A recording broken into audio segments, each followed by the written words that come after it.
आंबट म्हणजे हा भ्रष्टाचार चांगलाच वाढत चाललाय म्हणायचा. आणि म्हणून मी सगळ्यात सोपा उपाय शोधून काढला आहे.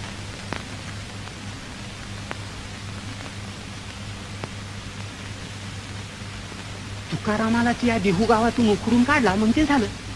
छे छे छे छे तुकोबासनी उकळून काढाया त्यांनी का अन्याय केला या? तुकोबा आहे ती पण गावाला शोभा आहे. परे परे धार्मिक बाबतीत तुमची लोटबोट नको आहे. जा रे, तुकारामाला जाऊन सांग की रामेश्वर शास्त्री वाघोलीकर तुझा इन्साफ करण्याकरता आले आहे.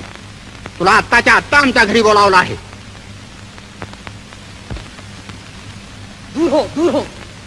तुझ्यासारख्या अधर्मी मनुष्याचा मला दुरून देखील नमस्कार नको. काय मी अधर्मी? हो हो, अधर्मी. आणि तुझ्यामुळे सगळे लोक अधर्मी झाले आहेत. काय माझ्यामुळे लोक अधर्मी झाले?